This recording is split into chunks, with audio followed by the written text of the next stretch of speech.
இன்னைக்கான market updates பார்த்துலாமா? Before நம்மளோட page follow பண்ணிக்கோங்க. நிஃப்டி இன்னைக்கு அதிகமான வொலாட்டிலிட்டி அப்படிங்கிறது காணப்படும். ஓப்பனிங் அப்போ டவுன்ஃபால் ஓப்பன் ஆகிறதுக்கான வாய்ப்பு இருக்கு. நியர்லி 24,700 to 24,600 குள்ள ஓப்பன் ஆக வாய்ப்பு இருக்குன்னு சொல்லி சிஎன்பிசி டிவி 18 தகவல் பார்த்தேன்.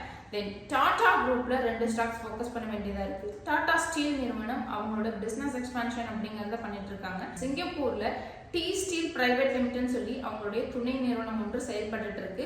அதற்கு கிட்டத்தட்ட 3100 கோடி ரூபாய் இன்வெஸ்ட்மெண்ட் பண்ணியிருக்காங்க. லைக் எப்படின்னா ஷேர்ஸா அந்த நிறுவனத்துடைய கம்பெனியோடைய ஷேர்ஸ்ல இன்வெஸ்ட் பண்ணியிருக்காங்க. இந்தியாவுடைய பிக்கஸ்ட் ஸ்டீல் நிறுவனங்கள்ல டாடா ஸ்டீல் நிறுவனமும் ஒன்று.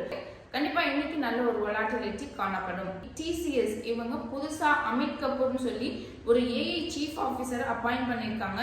ஏஐ வேர்ல்ட குளோபல் லெவல்ல அந்த நிறுவனத்தை கொண்டு போறதுக்கான ஒரு புதிய முயற்சி அப்படின்னு சொல்லி சொல்லப்பட்டிருக்கு. தென் இண்டிகோ நிறுவனத்தை ஃபோக்கஸ் பண்ணும். அந்த நிறுவனத்துடைய கோ ஃபவுண்டர் ராகேஷ் அப்படிங்கிறவர் அவருடைய பங்குகள் கிட்டத்தட்ட 3.1% சேல் பண்ண இருக்காரு பை பிளாக்.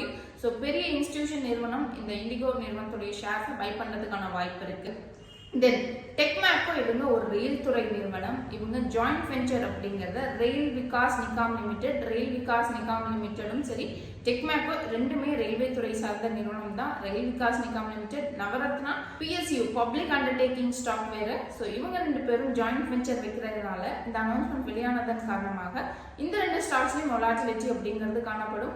ஸோ நிறைய தகவல்கள் அப்படிங்கிறத ஸோ இன்னைக்கான மார்க்கெட் அப்டேட்ஸ் இவ்வளோதான். தென் வேற என்ன ஸ்டாக்ஸ் ஃபோக்கஸ் பண்ணோம் அப்படிங்கிறத பார்ட் 2 வீடியோவில் சொல்கிறேன். ஸோ வேறு எதுவும் ஸ்டாக்ஸ் ஃபோக்கஸ் பண்ணோம் அப்படின்னா நெக்ஸ்ட் வீடியோவில் சொல்கிறேன். இந்த மாதிரியான யூஸ்ஃபுல்லான அப்டேட்ஸ் உங்களோட ஃப்ரெண்ட்ஸ் கொஞ்சம் ஷேர் பண்ணிக்கோங்க. தேங்க்யூ.